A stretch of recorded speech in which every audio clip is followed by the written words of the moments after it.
Mon rêve, ce serait de pouvoir survoler le temps et de retourner à l'époque où nos ancêtres faisaient ces édifices. J'aurais aimé participer à ça. Les moulins de Faugères regardent passer le vent sur la plaine languedocienne. Depuis 2 siècles, leurs ailes n'ont pas bougé.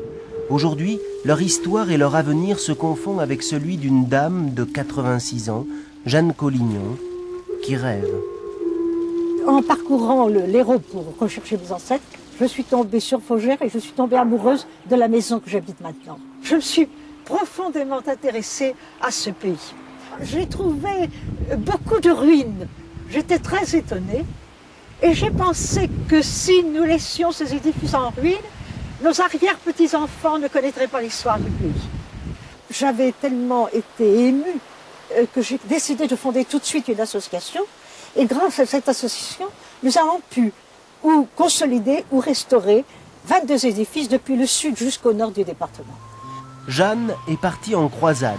Elle assaille sans relâche tous les organismes pour obtenir des aides. Mais il lui a fallu aussi convaincre les gens du pays, les viticulteurs du Faugérois. Ici, on avait plutôt coutume d'utiliser les vieilles pierres pour bâtir de petits murs dans les vignes. Et l'on ne voyait pas toujours d'un très bon œil cette étrangère qui se mêlait de vouloir restaurer les monuments.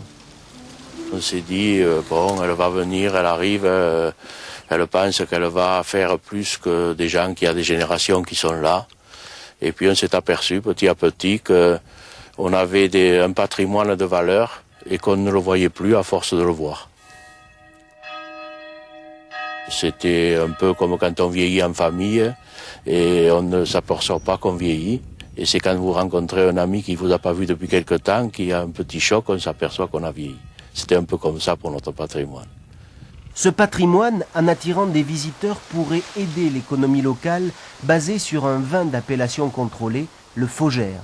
Et l'on imagine des itinéraires mêlant dégustation et découvertes historiques, autour par exemple de ces capitelles, les maisons de bergers vieilles de 4000 ans. Nous avons l'intention, quand nous aurons terminé avec nos grands chantiers, de faire le chemin des capitales pour les touristes. Les chemins de Faugères pourront conduire aussi à de petits bijoux perdus dans la garrigue, comme cette chapelle pré-romane du Xe siècle. Ils mèneront de village en village, aux châteaux, aux églises de Lorens, Cossigno-Jouls, Roquessels, Cabrerols, dont les noms parlent tout seuls de la mémoire des pierres. Et cette mémoire des pierres dira aussi tout le travail, l'ardeur, l'esprit des hommes qui ont bâti ces édifices. Il y a une ou deux chapelles avec les moulins qui sont le symbole de la mentalité des gens qui ont habité ce pays autrefois. Et cette mentalité, je la respecte, je l'ai en moi, je la comprends. Et tout cela fait ma vie. Pour moi, ces édifices sont vivants car ils ont reçu de la part de nos ancêtres leur rayonnement,